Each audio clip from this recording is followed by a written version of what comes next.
Hello, my family. So I'm out here on the farm today, and I actually have to share a little bit of what has been going on here lately. I don't usually talk about this much, but it seems this year is the year of restoration. It's like I'm on this path to restore, renew, clean up, clean out. In the process of doing this, on this homestead alone, I'm finding so many treasures that I didn't know about. Now, I will say this for many of us. We come to YouTube, we do a lot of learning. And I have noticed that there were times that there were some people I really found interest in what I was learning from them. I would ask them questions, but I wouldn't really get anybody to answer me. It got me thinking, we have so many teachers, but where's our mentors? Um, I, I saw that I could take classes from some of the major homesteaders, which is absolutely great. However, I can't afford the classes. So again, it brought me back down to where are the mentors? Now, I'd have tried my best to answer each and every one of you as we grow a little bit at a time. I try to keep up the best way I can because I'm learning. I don't want to be just a teacher. I want to be a mentor. So I'm also going to leave my email in the description box below so that if you would like to contact me about any of your questions, and feel free, please feel free to ask me even in the comments. I'm going to show you around the farm where I have made some major mistakes. There were areas on my farm that in all this teaching and learning that I wasn't fully equipped to everything that I'm learning now. So I want to be a mentor. When I take you to areas that blew my mind today, actually the last 2 days, I have been wasting money. I have been allowing seriously gold on my homestead just going to waste, and it has baffled me. I was looking at, okay, there's replenishing for this season, and usually every year I would go to the co-op, buy the soil, top my beds.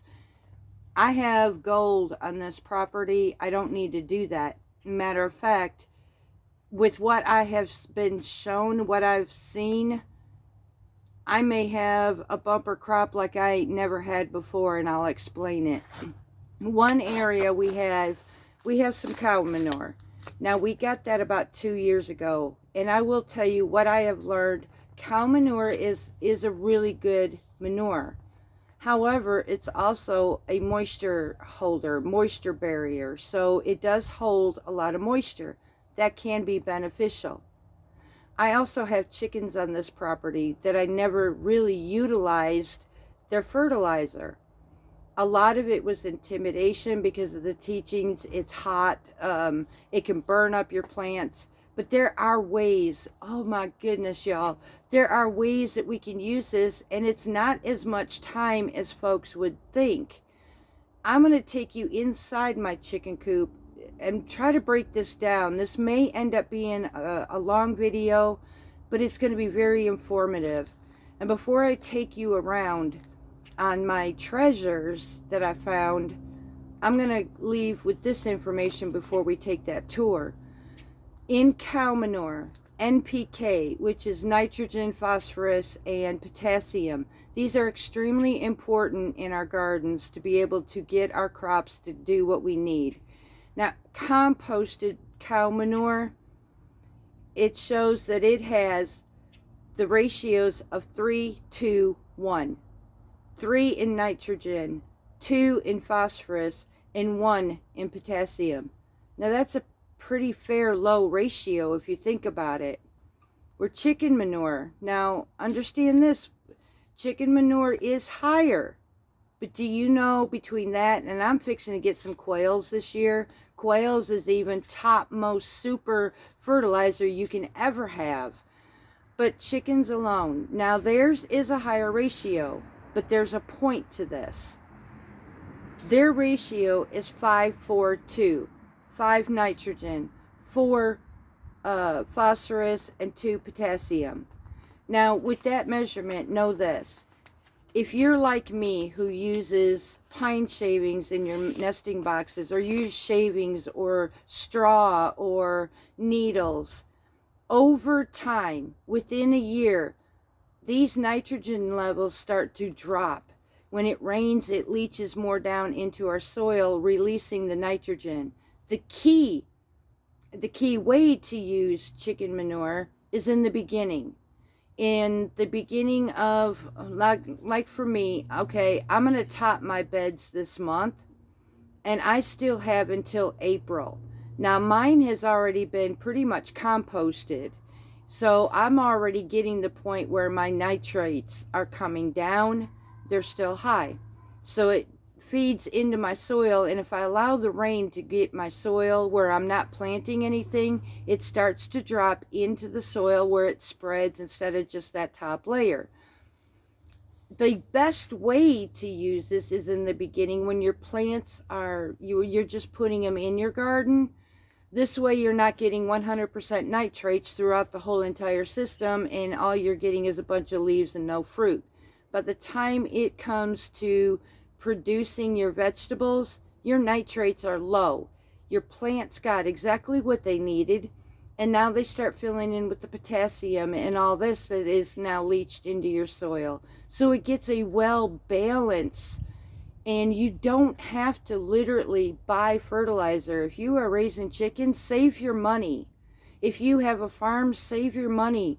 Use what you have. You don't have to spend these expensive prices.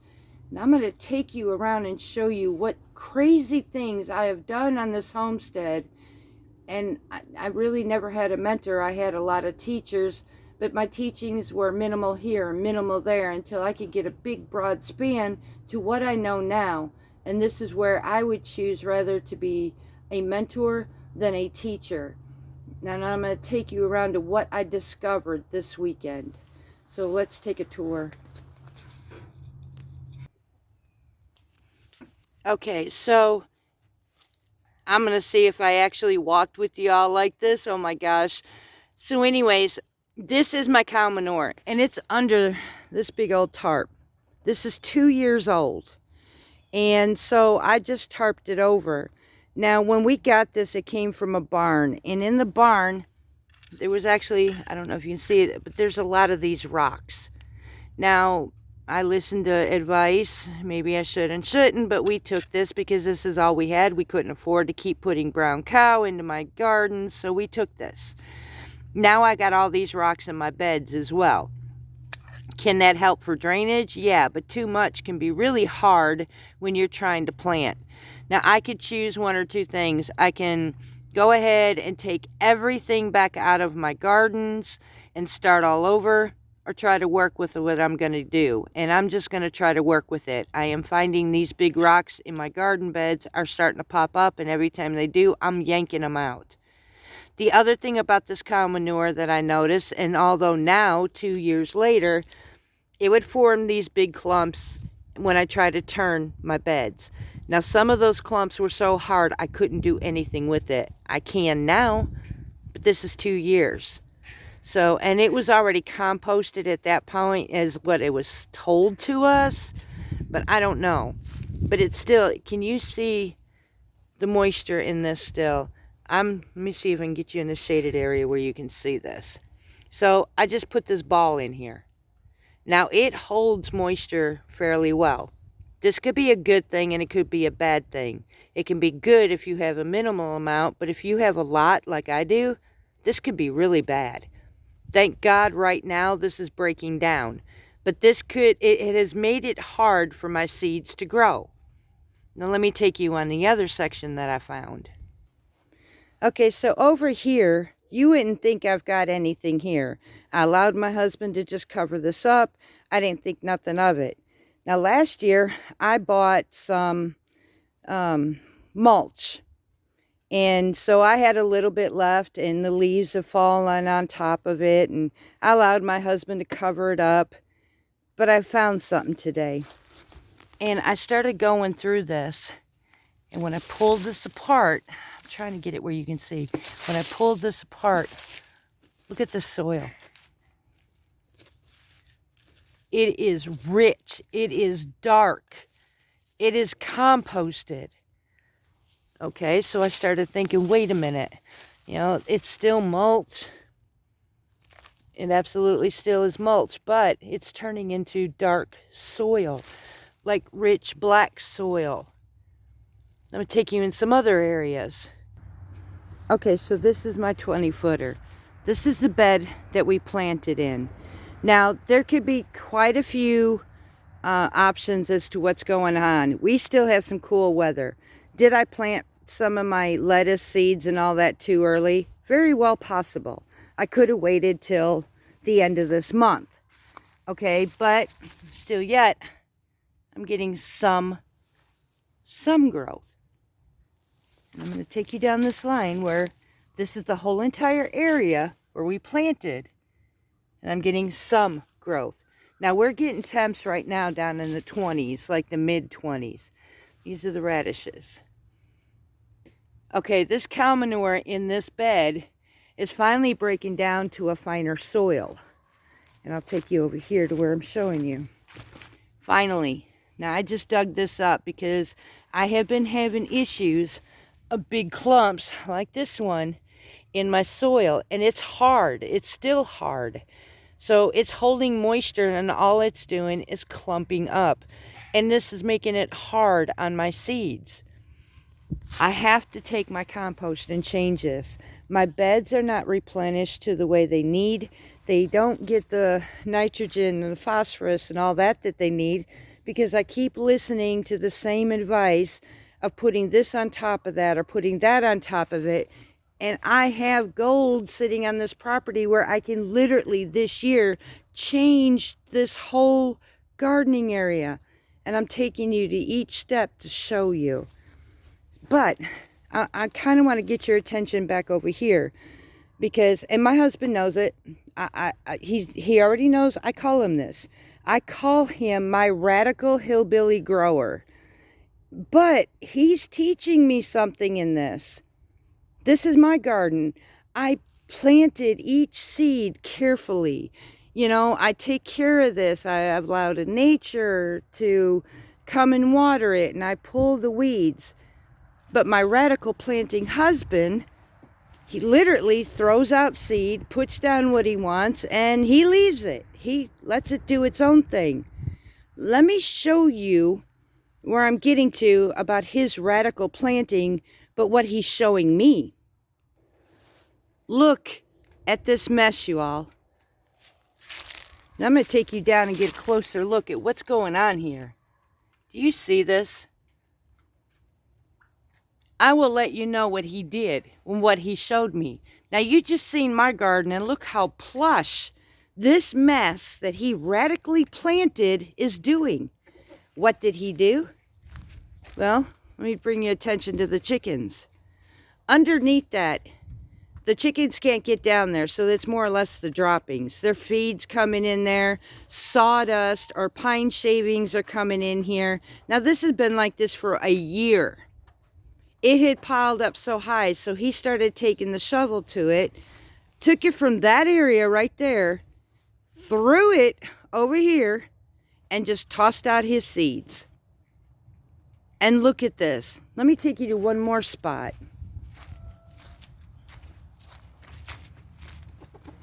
Here's what he did behind the chicken coop. I could be so jealous at his radical planting right now, I'm telling you. But he's showing me he used the chicken feed. And with his radical planting, holy smokes, y'all. Now, there's two things that can happen out of this, just so you know. This could turn out to be nothing but microgreens. It was that fertilizer he used too rich. Well, evidently, it must not have been too rich because the plants are thriving in here, so they're not being burnt. But could they have too much nitrogen and become nothing but leaves? That's a possibility. However, we can forage off of this microgreens into our salads or whatever we choose to use it. And not only that, but it can feed our chickens. Like 3 resources in a radical hillbilly's planting. I love this man, but in some ways I look at him and say, you know, I don't like to use that word though. I don't hate him. I envy him. And in his radicalness, he taught me something. Now let me show you what I do in my big chicken coop over here and show how this can help you. Okay, my husband built me these awesome nest box. Bless his heart. I try to keep my nest boxes clean, and I just cleaned this morning, and my girls already kicked out. Look at all these shavings on the ground where they keep kicking this out. It's hard to keep these boxes, and I try to do this at least once a week. But there's a reason I'm doing this. Not only is it good for them to keep my eggs clean, but did you know there is acid within their manure? But taking and putting shavings in there absorbs that water content because they have more water in their manure than anything else out there. Plus, their manure, if used in our gardens, doesn't produce seeds. They're being fed grain. So we don't have to worry about all the seed weeds growing up in our garden. Now, with this also turns into compost really quick, like fairly quickly. Within 6 months, I have my browns, I have their manure, and even if I just use this and that manure alone, it's perfect. It's absolutely perfect.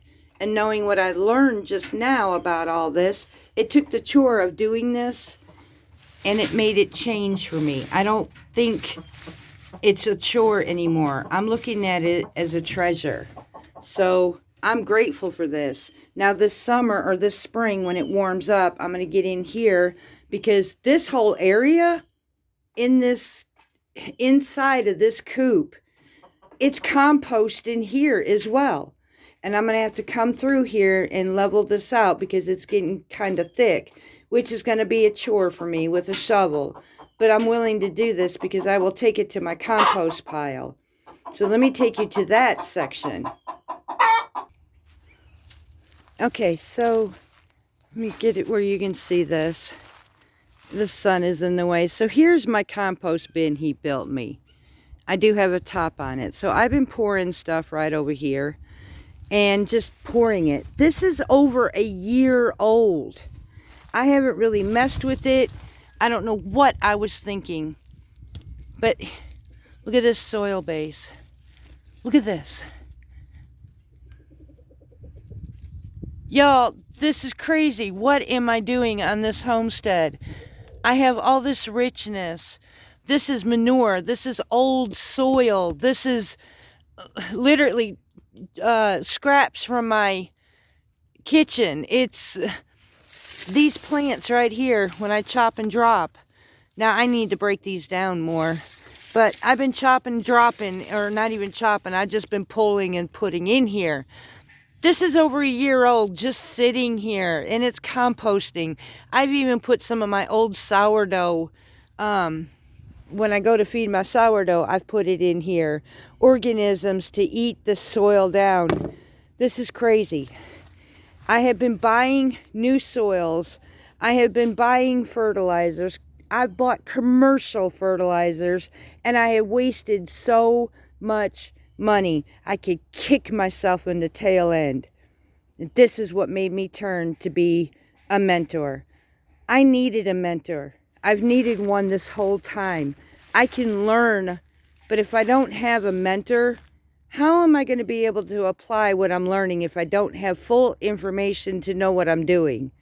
And that's why I came to my choice. The choice of being more of a mentor than just a teacher. I'm going to take you back over to our seat for a minute. Now our lighting may be messed up because I'm actually in a sunny area trying to figure out a good place to be able to sit with you in the quietness of our nature. So I hope you can bear with that on this homestead right now. But it's been cold the last 2 days and this actually feels really nice even though I'm in my jacket. But my point to getting to this is, now I don't know how well of a mentor I can be, but there is millions and literally millions of information of teachers across the United States and beyond all over YouTube. very, very rarely will you find one who mentors, one who gives you enough information to help you understand exactly what you're doing. Did you know that if you took a 5-gallon bucket, about 1.5 inches at the bottom of it, even with fresh chicken manure, you take that and fill that up with water all the way to the top of that 5-gallon bucket, leave it sit from a day to a week, where all of that turns into a composting tea. Do you know that is one way that you can literally use immediately instead of having to wait to compost it? However, there was one person who did, in a form of way, he did mentor, and he made a lot of sense. This is not a good method for root vegetables. Not for your potatoes, radishes, carrots, rutabagas, turnips, none. None of those is this method good for. But your fruit trees, your plants with roots on the bottom and foliage on the top. I'm looking at my pecan tree that's so poor for the last 5 years going on that I wonder if this would help. In my compost, I burn wood burning heat. I would use it minimally, but I have ash that I could literally add. The nutrients that I could add to my soil just on this homestead alone is unbelievable, of all that I have wasted in the past 4 years that I've been a homesteader. I'm not going to turn around and charge anybody to do what I'm doing, to mentor you to the best of my ability, give you what information that I am learning to the fullest that I can, even if my videos are long. They're informative, and that's what a mentor does. So I'm hoping, anyways, back to the tea. You can literally take that tea after a day to a week, and I would preferably use a week as it leaches down. You can literally take that tea and pour it around your trees, or use it for a waterer and water your vegetables when you first put them in, and that's it. Chicken manure is one of the type of manures that you don't have to fertilize every so many weeks or every so many months. Literally, you can put, whether it be the dry compost or the tea, you can literally use that for the whole season and not have to keep adding fertilizer to it. These commercial fertilizers don't have enough potency in them, and some of them can actually be rather dangerous if used too much. And it can kill out organisms in your soil that you don't want to do that with. Now, I'm not saying don't use them, because many do, and I completely understand that. That's totally up to you. But for me, I'm going all natural. And with the all natural, I'm going to utilize all of these treasures that I have to see, what can I lose? I've already lost my crops so much where I'm not getting my fullness out of them. What can I lose, literally, to use the treasures I have right now, create a complete pile, and start topping my beds right now, so that when spring comes, my beds, that will be, if I do this now, February, March, April, about the middle to end of April. I got 3 months for that to sit and do it's going to do, rain and everything else. So I'm going to utilize this, y'all. I'm going to take the treasures that I have and stop wasting. I turned this homestead into a dreaded situation where I was losing my happiness. And where it was is not because of the homestead. It was me. I didn't have enough information. There's so much that I didn't have enough. And there is a point in our lives where we can learn too much and nothing work, because we got all this information, but we don't have the full details on what it actually does. So I am actually going to give the full details to the best of my ability. And I'm hoping this helps somebody else. So I love you all dearly. I look forward this season to see what this homestead does with you. And I'm seeing I'm probably going to have to replant. I'm okay. I'm okay, because with what I'm learning right now, I needed this. The restore, renew, clean up, clean out. I needed this. And it goes a lot deeper than that, than just this, but this is one part, a half part of on this journey that I'm on. So, and I do have some other videos coming up. I am getting ready to do some planting of seeds, but not what you would think. Mine are going to be using it for green onions and chives. These are one of those leafy greens that they can grow up, cut, and come again. So it is okay basically to start growing those indoors now, and eventually I will be planting them outside. The bunching onions, that's another one that I learned. Bunching onions, they're called that for a reason and a purpose. Those that I divided was technically unnecessary. In a sense of it, I could have broke bunches down within that clump, and I could have planted at least 3 together in various areas, saving space instead of individually apart. It's not completely necessary to pull those bunches apart. When they are planted in the commercials, they plant quite thickly, and when they pull them, they're literally pulling them by the bunch. They rinse off the roots, they wrap them up in their rubber bands, and that's it. They're meant for that. That was another one I learned. So I am going to be planting some of those, and I'm going to be planting some new chives because I did lose my chives. I'm learning more about seed saving. I ordered my Thule bags to be ready for that. I have so much that I'm going to take each step with you. It's going to be a long season, y'all, but I'm hoping it's a mentorship with you, not a teacher class. I want a mentorship, family, community with the people that I love. So I'm hoping these videos will help. Until then, much love from Parton's Heritage Homestead.